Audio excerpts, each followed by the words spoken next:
Hi, Pete. Thank you. Brilliant. No idea what happened there. Literally, as soon as you pressed live, you cut me off. That was bizarre. Right. Sorry. I take everybody can hear you now. Good. Hope so. Hi, everybody. Or Craig, give me a thumbs up, please. But we'll just run with it. I believe they have. Yeah. So, yes, everybody can hear you now. So, there we are. What a great start. So a couple of housekeeping points. If you've got any questions, you can pop them in the chat box, or you can put them in the ask a question, and we'll run with them throughout the session.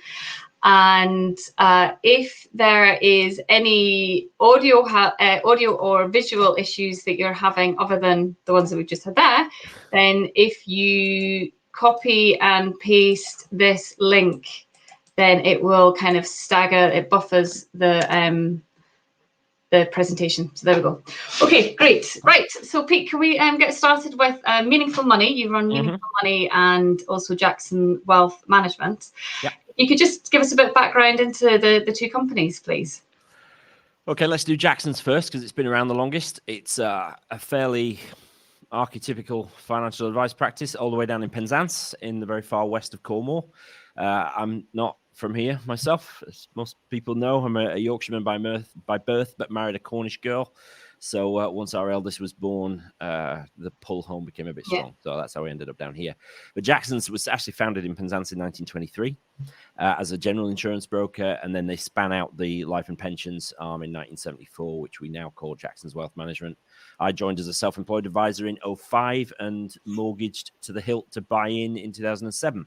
Okay. And it was a great move. So I'm really glad I did that. So now we are 6 advisors, 7 in the team, in the admin team, taking on people, flat out busy. In many ways, a typical IFA practice, financial planning practice, really. So, I mean, that, from my point of view, it's a fairly ordinary trajectory. I started as a tied advisor for the Co-op and the Royal and Sun Alliance, then became an IFA, moved to Cornwall, joined Jackson's after a little bit elsewhere, and then it all was very normal, enjoying seeing my locally based clients, doing all the usual stuff, until I decided to start messing around with a video camera in 2009, and then Meaningful Money was born. And fair to say, I didn't really expect what it would become.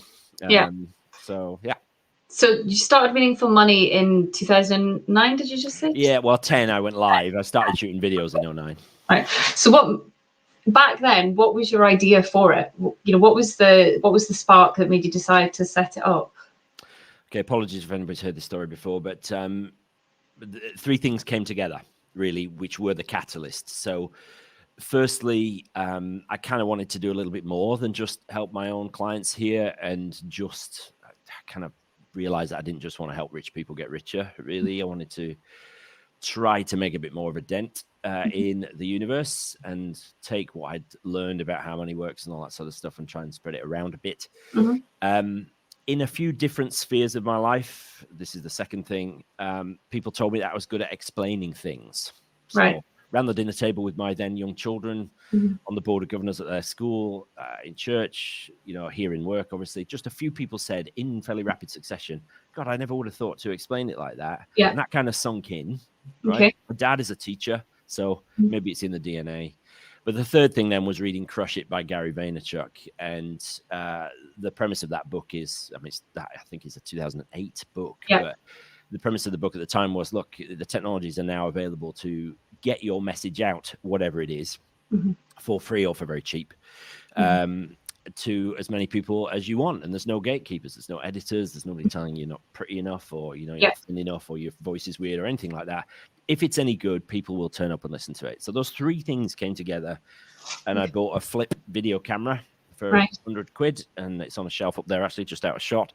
And just started shooting videos. I took it down to the prom very early in Penzance one morning because nobody would be around, I thought, and I just started talking to it. I'm going to talk about money and put these videos together. They were shocking at first, but there was no hint and no suggestion or even idea that it might be a marketing thing. Turns out what I was doing is content marketing. I'm not even sure that phrase was coined in 2009. So I started out having fun and just doing it for a laugh and a bit of a hobby, really. And now I still have just as much fun doing it, but it's become a bit of a beast, Yeah. taking over my life. Yeah, I mean, it really has. Your subscribers on YouTube, if you kind of share, so you've got YouTube, you've got your Facebook community, you've also written a book, Yeah, and you do podcasts. yeah. You're saying like your downloads on podcasts are in the millions now. Is that right? Coming up to 5 million, nearly 5 million. Yeah. Wow. It's a lot of people. It is an awful lot of people. Yeah.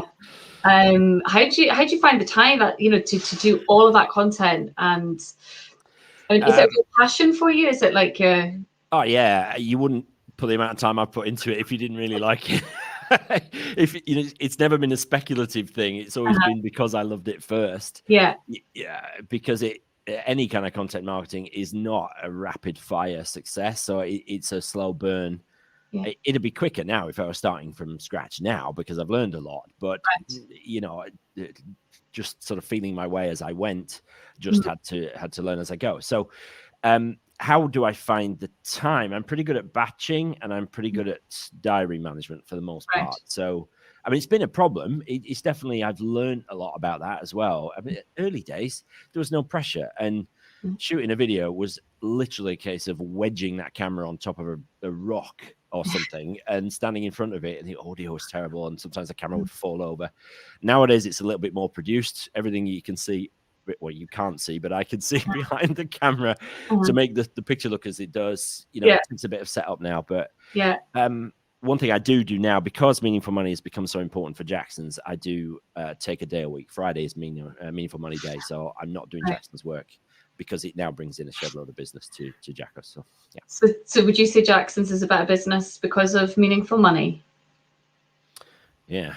Well, if my colleagues are watching after who I phrase this politically, but yes, that's it is, because I mean, we're in Penzance, right? It really is the arse end of the country. It's very nice arse end of the country, but it's a long way from anywhere. And so, and from where I'm sitting now, we're surrounded by water on three sides. Right. I've got the sea either side, sort of 10 miles in either direction, either side. And then obviously Cornwall is very long and thin as a county. So we're very geographically limited, really, until 18 months after I started putting videos on YouTube. A client in Bexhill-on-Sea got in touch, and they were the first client ever to come to me as a result of watching the videos. Okay. Since then, what started as a trickle has become a flood, and now Meaningful Money it fluctuates a little bit year on year, but it's anywhere between 2/3 and 3/4 of all new inquiries come in from Meaningful Money, and well over half of new business by revenue. Right. So that could possibly be 2/3 this year of new business by revenue comes directly from Meaningful Money. Of course, those clients are all around the country, so most of my clients I've never met. Sold them via webcam, and we've got pretty good at that. So it's better in that it's much more diverse business, and because of the kind of clientele we now attract, we've all had to level up a bit. What do you mean by that? The kind of clientele? Well, again, geography. There's plenty of great businesses around here, and there's plenty of money down here, but it ain't central London or the southeast, right? So some of the clients I have picked up I never would have got because they never would have come to a firm in Penzance, because they never would have heard of me, right? So so it's just opened up a whole different sphere of clients, not just by numbers, but also by depth and breadth and sort of professional interest for me as a financial planner, which I never would have got otherwise. So it's pretty cool from that point of view. So I'd say it's definitely a better business. It's a more diverse, more rounded business as a result of Meaningful Money. But it was a fantastic business beforehand, very well established, really good local brand. Yeah. So we've just built on that. Okay. And how's the past 12 months gone for both businesses? Record business for Jackson's. We're obviously religious about looking after our clients on an ongoing basis, and because like any good financial planner, we teach them good behavioral economics. They don't bail out when things are going down. We don't get panicked phone calls. We're pretty good at phoning out when we need to, when markets are rocky. So we had a record year last year for Meaningful Money. I mean, we doubled turnover in the last year. It's now a significant business in its own right. I have people working for me now, which is bizarre. That wasn't the case 2 years ago. Up until 2 years ago, it was just me. Right. But now, I have a wingman called Cal, who is, he's much more than a VA, man. He's a right-hand man, really helps me with everything from video editing to marketing to funnels and all that. I have I have an admin assistant, checking email. But the biggest thing that happened last year really is that we got really serious about Meaningful Academy, right? Which we might talk about a little bit more. Yeah. But that's a sort of a middle tier to how the whole thing works. Okay, so you've got Meaningful Money, which is if we can, I think you described it previously as a pyramid. Is that right? Yeah, Meaningful Money is like the free tier at the bottom. Yeah, so right. It's the podcast, the YouTube channel, the sort of the broadcast arm, if you like. And that's total like mass market. Anybody can access it. Totally. Come on. Exactly right. And then the idea is that through that, so they then consume your content that you put out on podcasts, through video, emails, and such, and book. And then one thing I loved about it when I was in the Meaningful Money community is that your Facebook page, it really is like it's a safe community where you can go on, and it's like user generated content as well. So it's not like you sitting there each day saying, have you thought about this? It's actually like the members of the community. How did you manage to achieve that with like 12,000 people in it? Well, I have a lot of people listening. It's about 7,000, I think, in the Facebook group. We're not 12,000 in YouTube. Yeah. Yes, that's right. Yeah. So in the Facebook group, it's about 7,000 people. 7,000, yeah. Again, that was Cal's influence. We should do this, he said. So, okay, let's just set it up. It's easy to set up a Facebook group. And of course, if you've got an audience and crucially an email list. Yeah. So over the years, I've been building up an email list. It's over 7,000 strong as well. So every Friday, an email goes out to 7,000 people with sort of my general musings and thoughts and what's been going on in the week. So it's easy to fire up a Facebook community if you've already got 7,000 people on the list. You just email blast them and you're going to get some momentum. But of course, Facebook then suggests the group to other people, and so it starts to build organically. It's a really lovely place to be because there's a lot of crap online. There's a lot of nasty people online, but we moderate it really tightly. Okay. So every post that goes on there by a user gets moderated first before it goes live. Okay. People can report content. They hardly ever do because we just, we're pretty tight with the rules and we just don't let idiots in there. We'll just kick them out. So it's a really lovely place. Actually, people can come and ask what they think are stupid questions, and rather than just get laughed at by the people who think they know everything, they're like, yeah, great question. And they'll have 24 answers and by smart people who actually get it. So we've worked hard to make that a really nice environment. So the Facebook group, the book, the podcast, the YouTube channel, that's where the bulk of the effort is because that's the broadest reach, really. Yeah.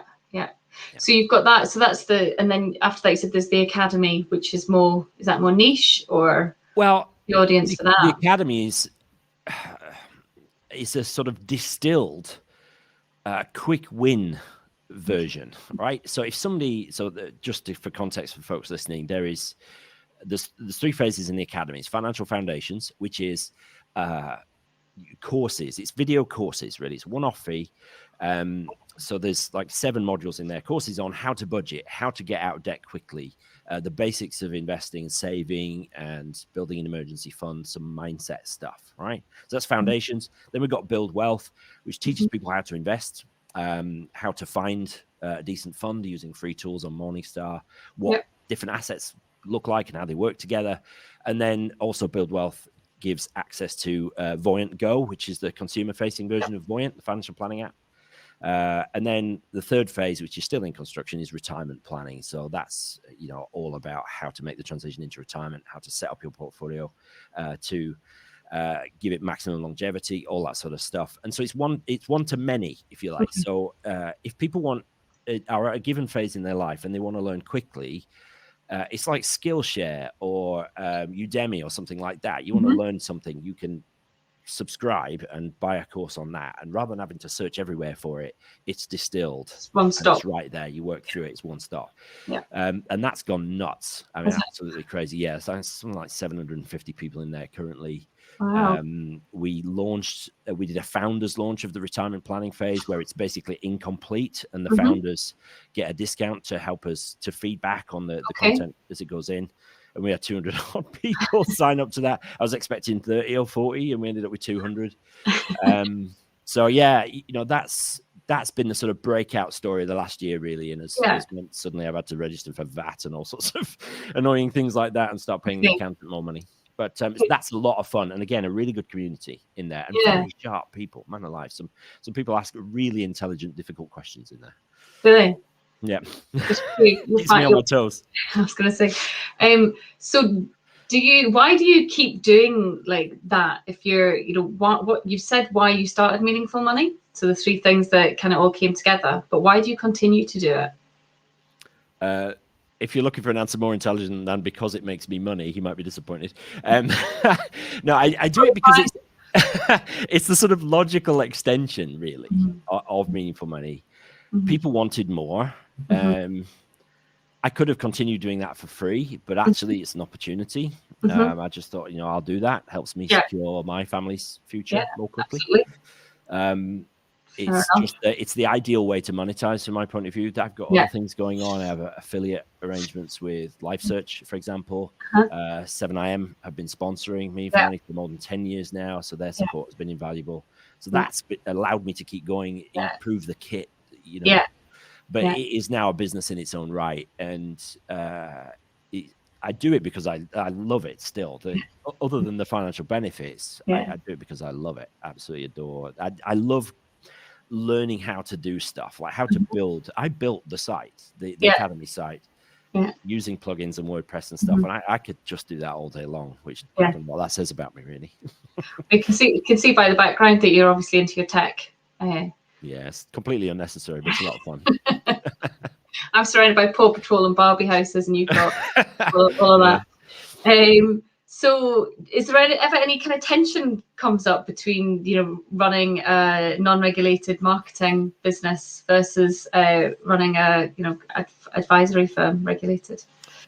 There has been. I think it's really easy to stay the right side of the non-reg lines. Over the years, tons of people have said to me, advisors have said to me, I'd love to do what you do. I just can't do it for compliance reasons. And very often those I'm fortunate, we're a DA firm and I'm the boss, right? I'm the compliance officer. So basically, as long as I think it's okay, then we'll do it, subject to the rules, obviously. But I understand there's a lot of people who are in networks, or they're RIs of a firm. And so they've got to go by their principles, rules. But fact is, if it takes you 3 weeks to get a tweet run past your compliance department, it ain't going to happen.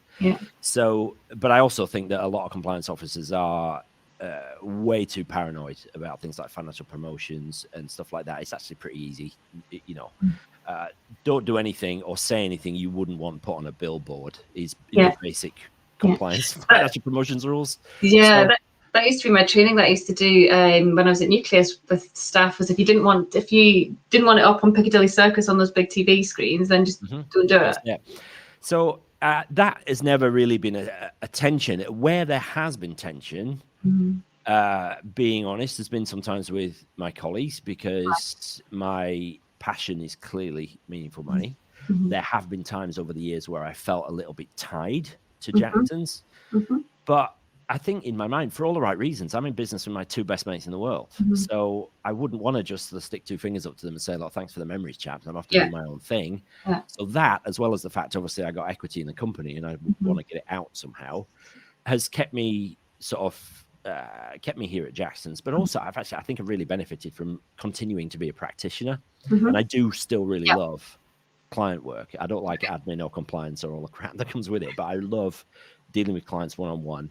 And so, I mean, an example of tension was we needed to hire somebody, and I knew a girl, a friend of the family, who I knew would be perfect. And I chatted to one of my colleagues. I've got 2 sort of co-directors here. One of my colleagues, Roger, spoke to Zoe, really liked her. I had a conversation with Chaz, the third of us, and said, look, Zoe's going to be great. Roger really likes her. And I had in my head, essentially, that Chaz had okayed this. And so I rang Zoe and offered her a job. So the following day, I had a knock on the door by Chaz saying, have we offered Zoe a job? I'm like, we talked about it yesterday. He said, I would have liked to have met her first. I thought, of course you would. How did that happen? How did I just sort of And the answer was, I basically just wanted it off my plate. I was too busy. Yeah. And Chaz just said, do you think we could go for a coffee? And I'm like, oh God, what's he going to say? But one of the things I love about Chaz is he's really, really good at putting things sensitively but directly. And he just said, look, you're not focused enough, Pete. He said, you've got meaningful money. I'm all in Jackson's. I need to know that you are too. Yeah. But he said, I can see the benefit to Jackson's of meaningful money. So why don't we find a way of making this work? And it was actually his suggestion to do a day a week. Yeah, so it means that, brilliant. Because it means that Monday to Thursday, I'm completely, certainly 9 to 5. Yeah. I never look at meaningful money emails. I'm not creating content. I'm not writing other than doing stuff like this. Yeah. I keep all the meaningful money stuff very siloed now on a Friday and occasionally in the evening. So that was a stroke of genius by him. I wasn't smart enough to figure that out on my own. So I'm very glad he's around. But those are pretty minor things, really. Yeah. Ultimately, it's been a massively positive thing. Yeah. And you mentioned 7IM earlier, who've supported you, one of the corporates that have supported you. Do you think that we need to do more as an industry, as a sector, to try and improve financial education? Yeah. Awareness and the advice gap. The advice gap, in inverted commas, lots of people think that's not a thing, but there's no doubt in my mind that the RDR seems ages ago now. It's 8 years. 8 years ago, I left financial services just when my baby was born on the day that the RDR landed. So, well, any idiot who read that paper would see that it was going to disenfranchise a vast swathe of the population, and that was the trigger, really. I mean, I read the original paper in, I think, early 2007, and I responded. I think only 100 firms in the UK responded. Tells you just how disengaged advisors were at the time. But I responded and basically said, yes, bring it on. And I didn't even tell my colleagues I was doing that, actually. I responded as an individual, I think. And, but anybody could see that it was going to be a problem. And of course, what happens? All the banks and insurance companies laid off all their advisors. And so sort of middle England, those who wouldn't necessarily seek advice, weren't getting it when they walked into a bank or when they needed insurance or whatever. So we need to do more to continue to fill that gap. And we need to just get better at communication. I think those who have an interest in this, or who something happens in their life, a sort of transition or a trigger that makes them seek advice, that's always going to be the case. I had a sort of a meet up in a pub a couple of years ago in London with a bunch of sort of folks who listen, and somebody asked me a question there. He said, "It's great, those of us that are interested in this really like what you do, but how do we reach those who don't know they need to know this stuff?" And I still don't have an answer to that question. Obviously, curriculum would be part of that. I'm not sure I 100% buy that we need to teach 7-year-olds about money to an extent, maybe to some degree. But at tertiary, I'd love to get my hands on a 16 to 18-year-old before they go into the world of work and just or start managing student finances, and just teach them the basics and how to stay away from credit cards and stuff like that, so they don't do themselves too much damage before they wise up. Yeah, because that's a really susceptible age to starting to take on loads of debt, isn't it? That the 16 to 18. And it's more prevalent than ever. Your Klarna and your sort of buy now, pay later type stuff is insidious. No question. Really bad. And it's a terrible way to start kids off managing their own money. They're starting from a minus automatically. And if you don't have a parent that passes this stuff on to you, or you don't happen to have somebody that you sort of learn it off by osmosis or whatever, I'm fortunate. My wife taught me about money, right? I'm a man alive. I punching above my weight in many ways. But I mean, I was a financial cripple when I married her. Okay. Before I was in this industry. I was going to say, was that before you? That was when I was flipping burgers at McDonald's. Oh, okay. So, she taught me the basics of budgeting and how not to spend money we didn't need and stuff like that. So I'm very lucky I married her. I could have married somebody who was as bad as I was. We'd have been knackered. So yeah. So what made you go into the industry?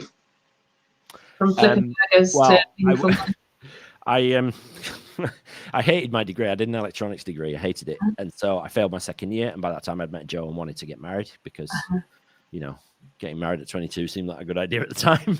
And it worked out well. We've been married nearly 25 years, but I just hated my degree. I didn't know what I wanted to do. So I'd been working at McDonald's part-time for 4 years, and I just went into management with them, which was fine for a bit. But my wife was an intensive care nurse at the time and on some crazy long and very odd shifts. So I remember getting home about 6 months after we got married. I got home at 5 a.m. after a late at MacD's, and there was a note on the bottom step that said, "Pete, we have spent the evening together 10 times in the last 48 days. Something's got to change!" ! And she'd obviously been home a bit teasy. That's a Cornish phrase, I think, for being a bit narked or upset that we hadn't spent any time together. We were newly married and we were barely seeing each other. So given that she was the one with a good degree and I was the dropout, I had to find something else to do, and I had a mate who worked for the Co-op Insurance. So that was the in. And that was that was 98, 23 years. So it was only 7 years after that then that you joined Jackson's. Yeah. Went from Co-op to Rawlinson Alliance, then to an IFA in Cardiff, and then moved to Cornwall. I worked for a firm of solicitors down here. They had an advice arm, and then joined Jackson's in 2005. So been here, 16 years. I've done 16 years, which is incredible. Really, time goes, doesn't it? Yeah, it does. Certainly does. So you, on your YouTube channel, just you talking earlier about trying to appeal to the 16 to 18, like the tertiary education. You've done stuff, a lot of content for like millennials. How did that get a lot of engagement? Just firstly, I should say I am not the one to speak to 16 to 18-year-olds, right? I've got an 18-year-old and she don't want lessons from a graying, overweight 40-something guy. So we need, one of the things we need is a real diverse range of voices. Right. I mean, our industry, it doesn't have to just be our industry, but finance as a whole still has this sense of it being about white middle-aged guys. It's too much of that anyway. So again, one of the meetups in London, I had a girl come up to me and just say, look, and she was gay, right? She's gay. And she said she was asking about the gay and transgender community and how they she was asking about, her view was that they tend not to engage with their finances, and she was wondering why, and I didn't really have an answer. She wondered whether it went back to, the 80s and the HIV thing and the sort of, it's just live for today and not save for tomorrow, all that sort of stuff. And then she said, well, how do we reach that community? And I said, well, I'm looking at it. They're not going to take it from me, a straight white guy. They're going to take it from one of their own. We need more people of color speaking to finance, people of all different ages. The more voices we get, the more reach we'll have. And there's never been a better time to get the message out. So there's some really exciting people talking about money, but we need more and more and more and more, and not the kind of charlatans, this is how you make 500% in crypto overnight and stuff like that. But the basics of good financial management, we need a lot more people talking about that from all sort of spectrum of society. Yeah, and kind of something to pull them all together as well and making it more visible to people. But it does come back to your point about how it's people that need the advice don't know that they need the advice. How do we get in front of them? I don't know the answer to that. I mean, you can't you can't force people to imbibe something that they don't know they need or don't want to. Most of us finally wise up to our finances either when we get to breaking point and we got a serious issue and so we need to talk to sort of debt management firms or whatever, or the alternative is true and suddenly we've got a bit of disposable capital here and we have a sense that we might need to do something for the future and don't really know where to start. So it's usually those kind of things we at some point in our life come to something of an epiphany and a realization that we need to start taking our finances seriously. You asked about the millennial series. Yeah, I mean, we were only really starting to take YouTube seriously again in that season. But I think millennials don't have come for some bashing, and I just got no truck with that. I think they're the most exciting generation with both serious challenges and more opportunities. I also think the millennials, I don't have any time for millennials who whine about the benefits that we older folks have had either. I just think each generation has its own benefits and its own challenges, and we need to stop whining about each other and just focus on making the most of our own opportunities. And so that season was about the challenges that they face, things like obviously high student debt, rising house prices, complete lack of financial education, and trying to turn those challenges around and give them tools to break free of those. So it was a good season. I enjoyed it. Yeah, no, it looked really good as well. And your brand's obviously evolved as well since you started, and how it all looks and feels, which looks really, really good now. Yeah, I've always had an eye for that sort of stuff. I do like design, but that's really gone nuts since I partnered with my good buddy Cal, who's in Bulgaria. He was introduced to me by a mutual friend, and he really gets it. He's like my brother from another mother, right? So we think identically, and he'll suggest something, and I'll be like, yes, that's exactly what I've been thinking we ought to do. And, you know, we're just, it's like we're twins. It's a bit scary, really. But he's entirely responsible for branding and graphics and marketing and all that sort of stuff. He's a genius. That's really good. And how do you, obviously is there a finite amount of topics that you can talk about? Will you ever run out of content? That would be no. I mean, essentially for more than, nearly 11 years, I've been repeating the same three things, which is to spend less than you earn, insure against disaster, and invest wisely. And of course, in each of those three things, there's a whole load of detail underneath. But you can come at it from different ways. So 2016, I started doing the podcast in a seasons format. So it means I can go a bit deeper over several weeks. So, you know, I can do a season on pensions, where you can do more in that in 10 weeks than you can in 1 week, half an hour on pensions.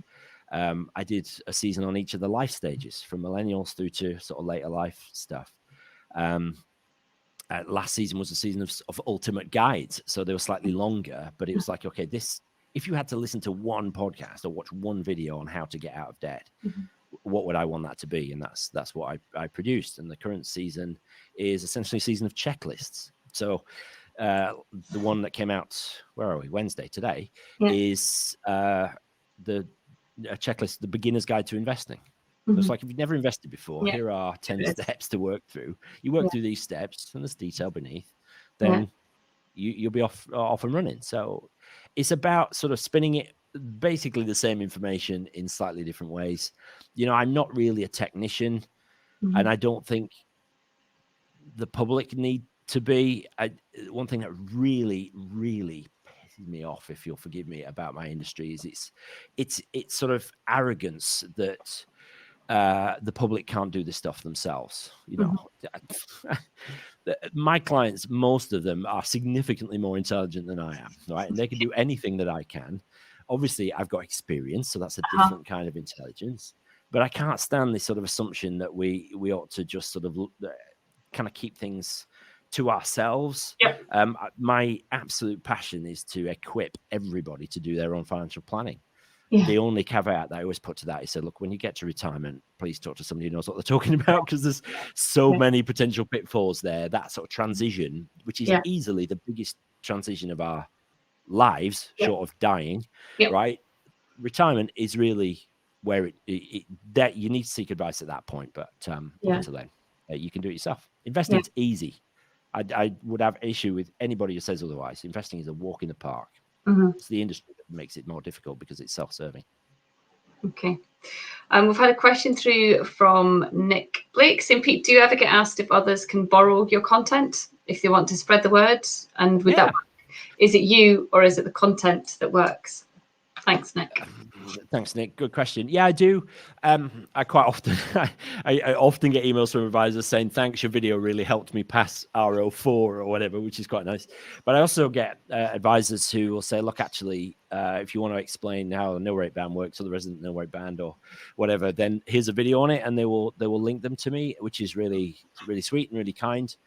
So yeah, anybody can do that. Obviously, don't nick my content. So don't steal it and put it on your own website without letting me know. But you know, if you reach out and ask me and you want to embed a video, excuse me, because it's helpful, then I'm all up for that. I just kind of want to get it out as widely as possible. Over the years, lots of people have said, you know, I'd really like to do a podcast. You know, could you perhaps just give me some pointers? But yeah, I don't want to compete with you. I'm like, compete away, right? There's a big world out there. There's plenty of people who would never in a million years listen to a guy with a dodgy northern accent who waves his arms around too much, right? So you could take my scripts and you deliver them, or 50 different people deliver those exact scripts, and it would totally work. It would be a different audience attracted than my audience, just because of the people delivering it, right? So I just think let's get as much of it out there as possible. So if anybody wants to share the content, go, fill your boots. Just let me know first. Yeah, get permission. What can we do for, you touched earlier about the industry, white, middle-aged, male dominated. What do you think we can do to try and recruit into the industry, both on the kind of provider side, because I've always worked in providers part side of it, but also on the advice side as well? And has it changed? Do you think we're making any changes there? Yeah, I think there's some really good initiatives. So the Next Gen Planners guys are doing some fantastic work. Great work. Kathy Harrison, also the Verve Group, she's doing some great work. There's lots of really good initiatives, and the more of those, the better, I think. It's been debated endlessly about why is it not an attractive proposition? Nobody dreams of being a financial planner, right? I think we need to model it as being an attractive profession to get into. I mean, I've countless emails over the years of people that said, look, actually, you've inspired me to make a change, such that my second most popular YouTube video is how to become a financial advisor. Really? The first most popular one is one about capital gains tax.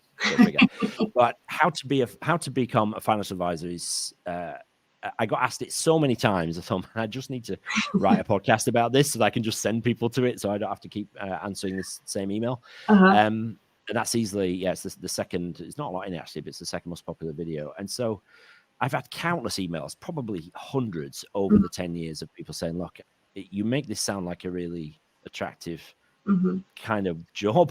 So I'm thinking of giving it a go, and it is. So I think we need to shout about it and be better at saying how attractive it is. So on a provider side, that is a different role, right? And so I can't really speak to that because I've never been in that position. So what do you think stops people then? Like, if it's the second most watched video on your YouTube channel, what stops? If people are keen to do it, what do you think the hurdle is to them actually becoming financial advisors? Because it's still too led. It's still too production led. So you're an advisor, but you've got to wash your face. You've got to sort of, we'll give you a basic salary of X. You've got to cover it 3 times by writing new business. Yeah. Right. And it's changing. Yeah. We've got to understand as an industry that products just don't matter. We're in this intermediated race to the bottom internet world now. Yep. When the likes of Vanguard can offer what they do at the price that they do, Interactive Investor, these D2C DIY sort of platforms. Yep. Advisors really need to wise up with the fact that people don't need you to arrange their pension. Yeah. Right. And so people, the RDR obviously stopped people getting paid to a large extent for arranging products. Yeah. Not completely, but to some extent at least. But I mean, only 1 in 10 of the clients that come to me do we take any money under management for. That's the stat that usually surprises people. Yeah. Because the classic IFA model is you need to bring in business. Yeah. Okay. That's really hard if you're starting from scratch, if you're a new entrant. So you either get lucky and you get mentored by somebody and eventually you take on their client bank. But if it's sort of, sink or swim, go and, what you kill, and those days are gone, man. So we need to level up at what we are actually selling. So, I mean, I'm mentoring my advisors here. Eventually it could be just a pure planning practice and we don't ever take any money on, potentially. I think that could be a sustainable business. It'd be very different though. So it's a bit of a roundabout answer to your question, Rebecca. Why is it hard? It's really hard for a new entrant. They might have the exams. Most people who write to me say, I'm doing the RO papers in my own time. How do I get across the door? Well, from an advisor company and employer's point of view, I've got a cost now walking in my door. I need them to start covering their costs. I do get it, but we've got to help them to do that. And it's not easy for a small firm to do that. Yeah. And I don't think the big firms, certainly from what I've seen, give enough support, give enough sort of clients. And generally, we're not great at marketing as an industry. Yeah. And so I'm fortunate here. I got more clients than I can deal with. And so I can keep taking on advisors and I'll be able to feed them. Yep. So they don't need to learn that bit. Yeah. Yeah. The education point that we talked about earlier, the Glasgow Caledonian University, they've got a really interesting degree, which that is attractive. And I know there's advisors within Glasgow who go out and talk to the schools and actually talk about it as a career option. You know, when you're at school, you get talked about lawyers, accountants, doctors, whatever. But nobody comes in and talks about, you know, being an advisor as a career. Well, I did that once, right? I opened it. It was a group of, I think they were year 9s. So I don't know what that makes them, about 13, something like that. And I said, I opened with, right, who wants to be rich? They all put their hand up. And I said, okay, right, how are you going to do it? Hands will go up. Right, I'm going to win the lottery. I said, okay, right, you realize you're more likely to be struck by lightning twice in the same year. You're not going to win the lottery. Forget that. I'm going to be a footballer. Okay. You realize how many kids want to be footballers? You might do. And go for it. Work hard.